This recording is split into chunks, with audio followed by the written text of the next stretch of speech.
성경에 등장하는 여러 이야기들이 영화나 소설 그리고 미술 작품과 같은 예술 작품의 소재로 사용되곤 했습니다만, 그중에 여러분들 기억에 남는 명작을 한번 꼽아 보시라고 한다면 적지 않은 분들이 오래된 영화이긴 하지만 찰튼 헤스턴이 주연했던 10개라는 고전 영화를 떠올리실 것입니다.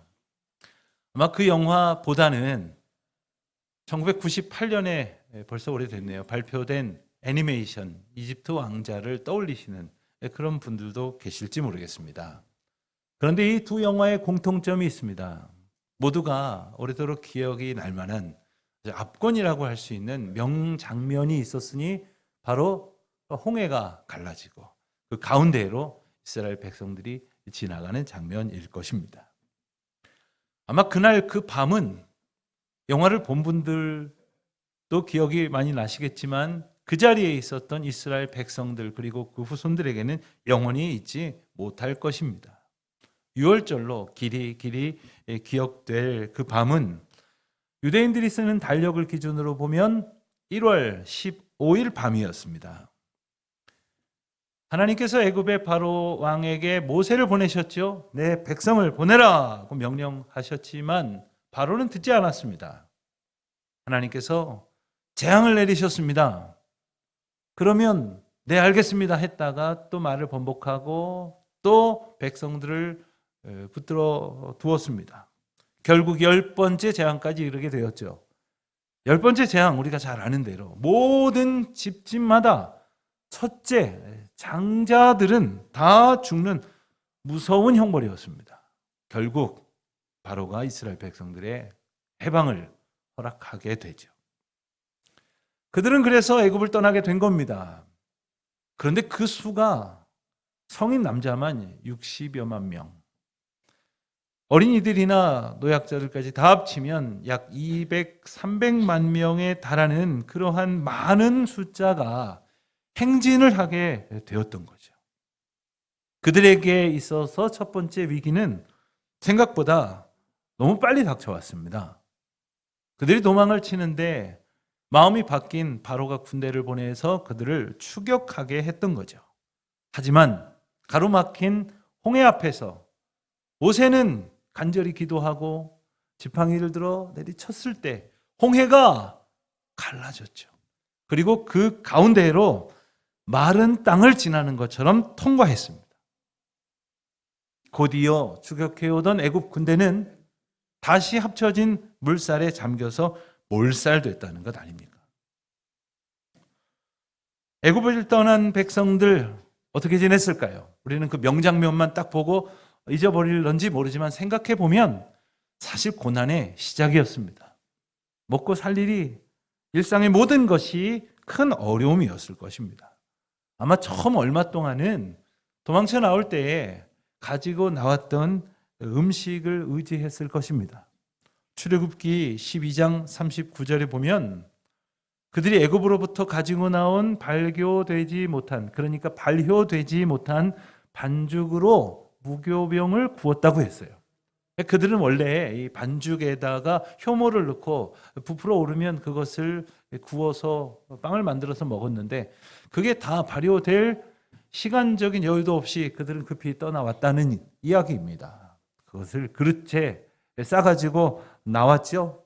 얼마간의 기간 동안 그것 가지고 먹고 버텼겠지만 더 이상 견딜 수가 없었습니다.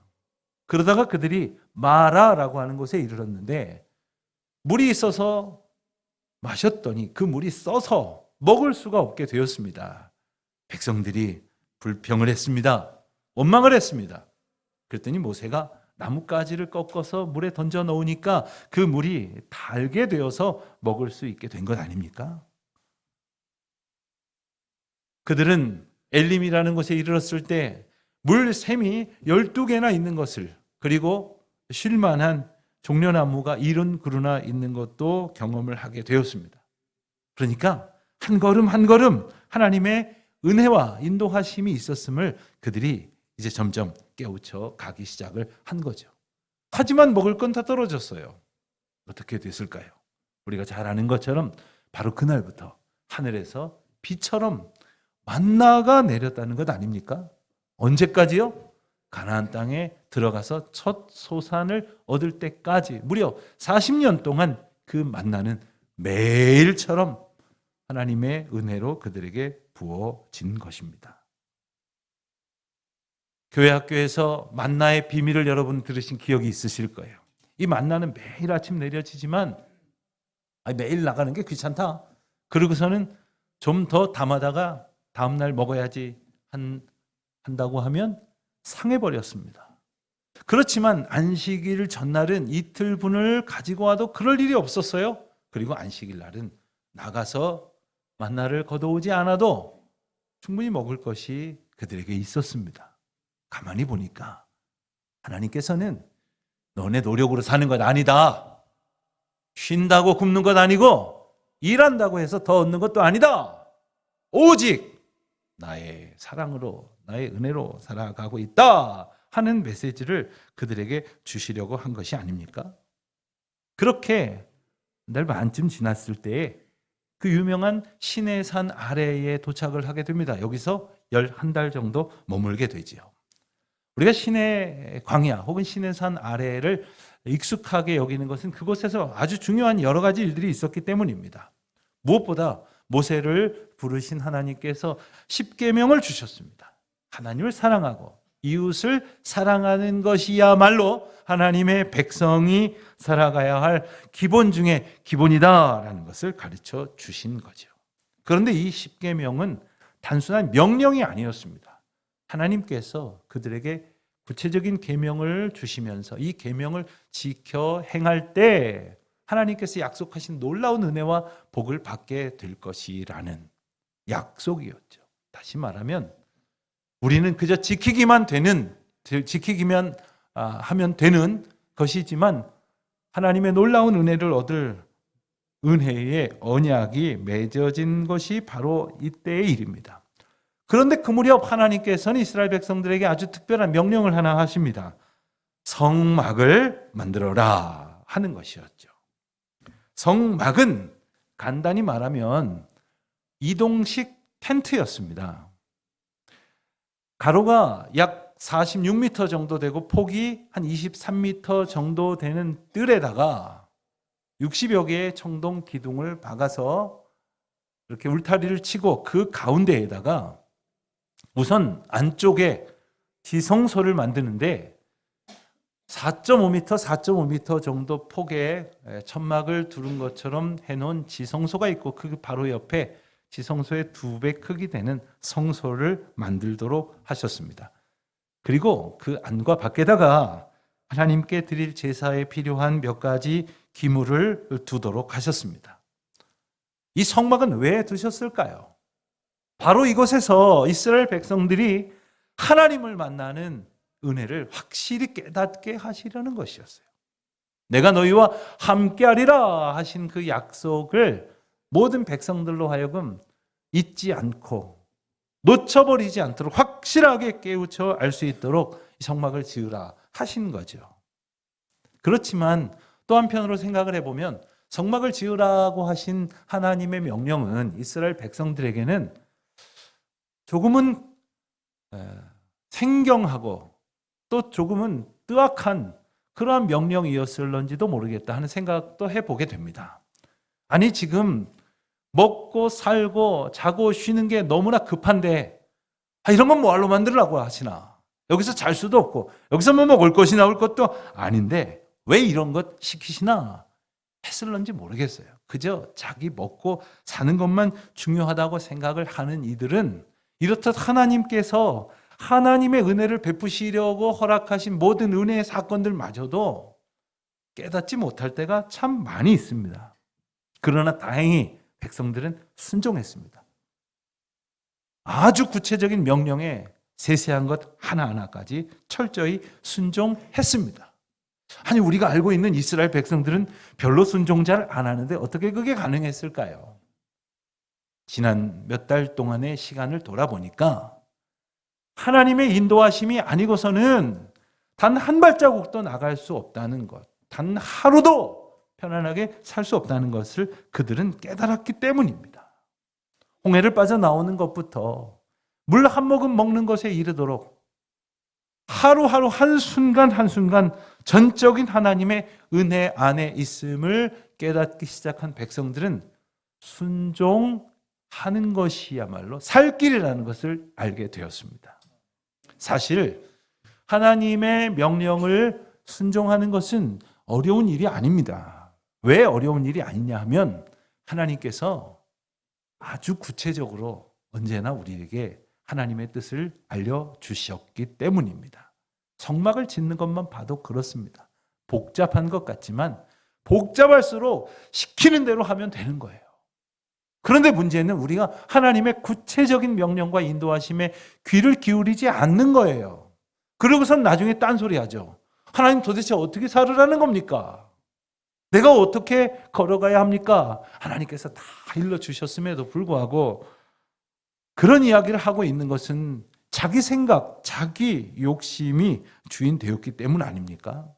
자, 그렇게 시내산에서 약 11달 정도의 시간이 지나게 되었습니다. 시내산 아래에서 그들이 했던 일은 그들이 지파별로 어디에 어떻게 진을 치고 또 움직일 때는 어떻게 어느 순서대로 어느 방향으로 어떠한 신호에 따라서 움직여야 될지를 철저히 훈련하는 그런 시간이었습니다. 그래서 백성들이 하나님의 인도하심을 따라 가나안 땅에 나아갈 때에 어떻게 해야 할런지를 배우게 됐던 거죠. 여러분, 한두 명도 아니고 이 많은 인원을 어떻게 움직일 수 있었을까요? 요즘은 잘 안 하지만 예전에 전국체전 같은 거 할 때 보면 카드 섹션이라는 거를 하곤 했습니다. 여러분들이 카드 섹션 하시는 그 군중들이라고 한번 생각을 해보십시오. 그러면 색색이 말 그대로 카드를 나누어 받게 됩니다. 그리고 신호에 따라서 하얀색을 펼쳐보일 때도 있고 빨간색을 펼쳐보일 때도 있고 어느 때는 접어서 아무것도 안 보이게도 될 때가 있는 거죠. 이 연습하는 걸 본 적이 있습니다. 어떻게 하느냐 하면 거기 있는 모든 사람들이 다 보일 정도의 위치에 높이 올려서서 이 지휘자가 섭니다. 그리고는 그의 신호에 따라서 빨간색을 펼쳤다가 파란색을 펼쳤다가 어떤 사람들은 색깔을 엇갈려서 펼쳐서 글자를 보이기도 하고 모양을 보이기도 하는 거죠. 그렇습니다. 그런 방법을 하나님이 쓰셨습니다. 수백만 명이 다 보이려니까 어떻게 해야 좋겠습니까? 얼만큼 높이 올라서서 되겠습니까? 사다리 놓고 그게 될 일입니까? 하나님은 스케일이 다르신 분이에요. 하나님의 방법으로 하시는 겁니다. 구름을 띄우셔가지고 그 구름이 인도하는 대로 백성들이 따라가게 하시는 거예요. 구름은 해를 가려주기도 하지만 그들을 모두 다 볼 수 있도록 이끄는 하나님의 사인이 되었던 것입니다. 하나님께서 그들을 이끄실 때에 그 구름 기둥을 통하여 그 구름 기둥이 떠오르고 움직이기 시작하면 그들도 움직이고 그것이 멈추면 그들도 멈춰서 짐을 풀게 되었습니다. 그리고 바로 오늘 본문 11절에 보듯이 드디어 구름이 떠올랐습니다. 하나님이 움직이시기 시작하셨다는 거예요. 그럼 어떻게 돼야 됩니까? 하나님이 움직이시면 우리도 얼른 움직이는 거죠. 하나님이 일하시면 우리도 일하는 겁니다. 하나님 따라가는 백성들은 하나님이 그야말로 신호등이신 거예요. 하나님의 신호대로 살면 더없이 행복하고 평안하게 될 줄로 믿습니다. 이걸 깨닫지 못한 사람들도 순리대로 살아야 합니다. 이런 소리는 하지 않습니까? 억지로 해서 될 일이 하나라도 있습니까? 하나님의 백성인 우리는 오직 하나님의 섭리대로 살아야 할 줄로 믿습니다. 오늘 본문은 바로 그 이야기입니다. 모든 백성들이 순종했다 하는 이야기입니다. 그랬더니 하나님의 통치가 이루어지고 하나님의 질서가 펼쳐졌다 하는 겁니다. 오늘도 여러분 교회까지 오시는데 운전해서 오셨습니까? 걸어 오셨습니까? 저마다 여러 개의 신호등을 거쳐 오셨을 것입니다. 그런데 모든 차량이, 운전자가, 모든 보행자가 자전거, 오토바이 다 합쳐서 모든 움직이는 이들이 그 신호를 다 지켰다고 한번 생각을 해보세요. 아마 다칠 사람은 아무도 없을 거예요. 다칠까 죽을까 걱정할 일 하나도 없을 겁니다. 그렇습니다. 모두가 하나님의 섭리대로 살아갈 때 그것은 하나님의 놀라운 은총이 펼쳐지는 것이죠. 세상이 그렇지를 못해서 문제인 거예요. 성도라 하지만 그렇게 살지 않아서 문제였던 것입니다. 저는 요즘 우리 새로 지어지는 예배당 공사 현장에 가는 재미가 아주 쏠쏠합니다. 어떤 때는 2번도 가고 3번도 가고 그렇습니다. 볼수록 참 흥미롭고 귀하다는 생각이 드는 것은 생면부지의 인부들이 어느 날은 10여 명, 어느 날은 한 3, 40명이 각자의 흩어진 자리에서 열심으로 일을 합니다.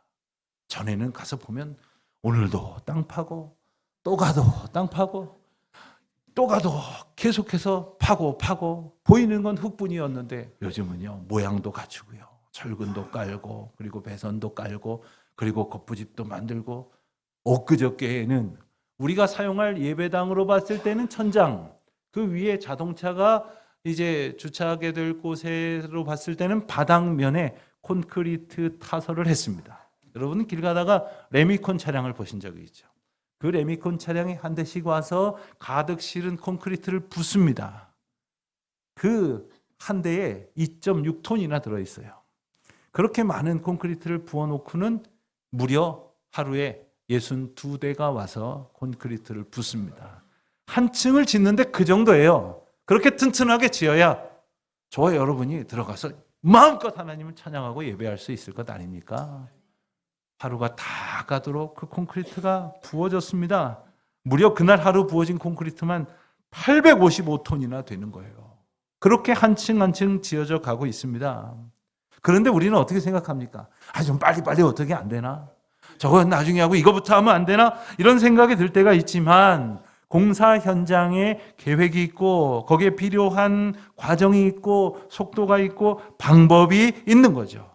하나님의 백성들인 저와 여러분을 이끄시는 것도 예수 그리스도의 피값으로 세우신 이 교회를 인도하시는 것도 다 하나님의 방법과 계획이 있는 줄 믿습니다.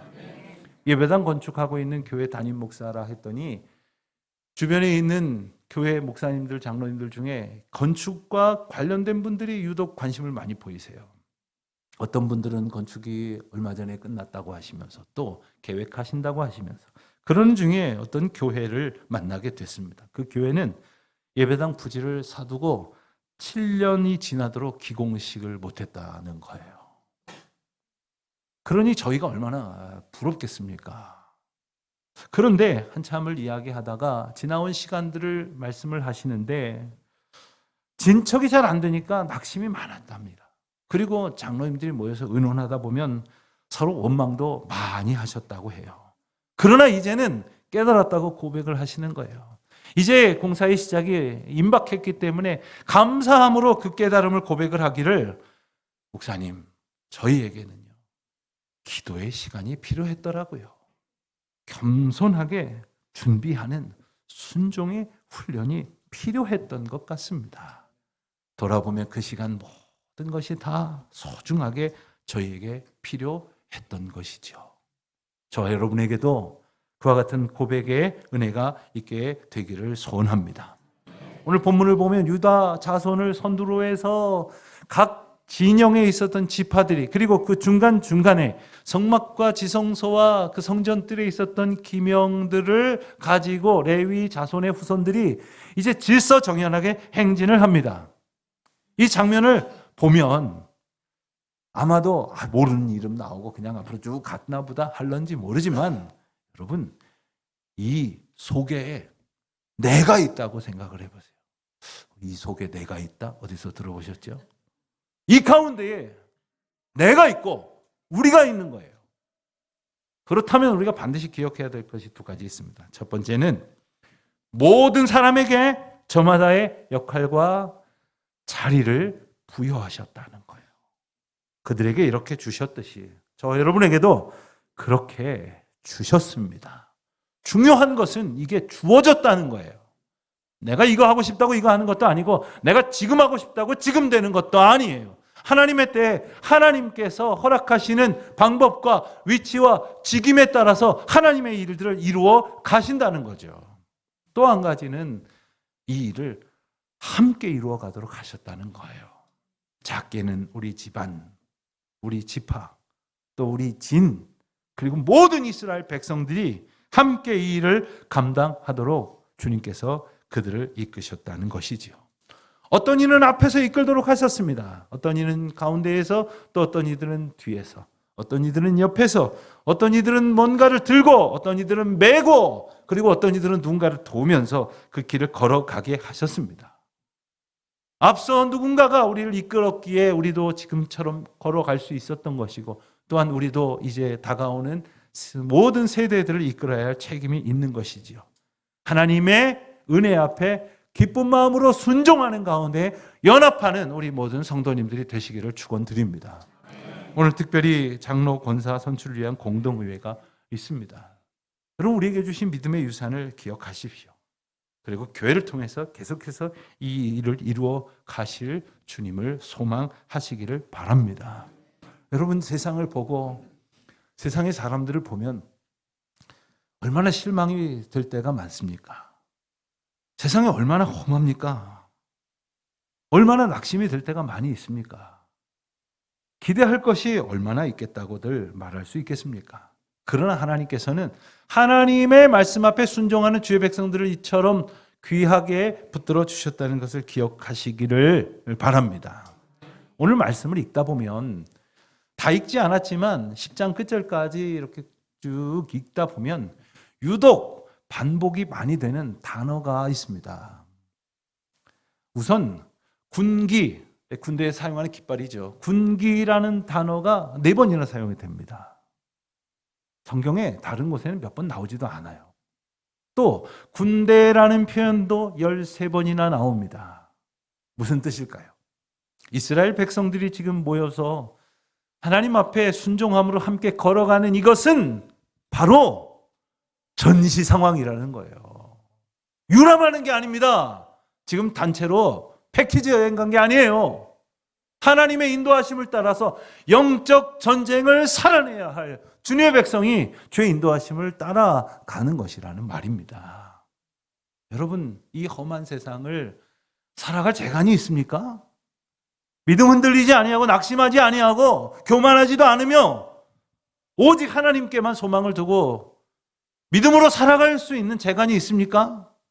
하나님께서 우리에게 영적 전쟁을 싸워 이길 만한 십자가의 군대로 우리를 붙들어 주신 것입니다. 예수 그리스도께서 우리의 인도자가 되어주시고 우리의 주권자가 되어주셔서 우리를 이끄시는 것이기에 우리는 어디를 가든지 믿음으로 살아낼 수 있을 줄 믿습니다. 그렇게 교회를 세우신 거죠. 저 명동에 가면 영락교회라고 유명한 교회가 있죠. 이 영락교회는 본래 6.25 동란 전에 저 평안북도 신의주에 있었던 신의주 제2교회 교인들이 이제 피난을 내려와서 3.3.5 소식을 닿은 사람들끼리 다시 고향 교회를 재건하듯이 세운 교회입니다. 그들이 피난 나왔을 때를 생각을 해보세요. 아무것도 가지고 나오지 못했을 것입니다. 나오면서 덜어는 식구들 잃어버렸을 거예요. 그리고 그 절망 가운데 아무런 소망을 가지지 못한 채 성도들이 함께 모여서 손붙잡고 기도하기를 시작을 합니다. 이 험한 세상을 살아갈 용기를 주님께로부터 얻고 그 사랑을 나눕니다. 그러한 믿음의 고백들이 그들을 견디게 했을 거예요. 전국에 수없이 많은 교회들이 그렇게 세워집니다. 또 그 교회들이 교회들을 세우고 또 교회들이 교회들을 격려하고 오늘날 하나님께서 이루실 그 많은 교회들이 세워진 것 아닙니까?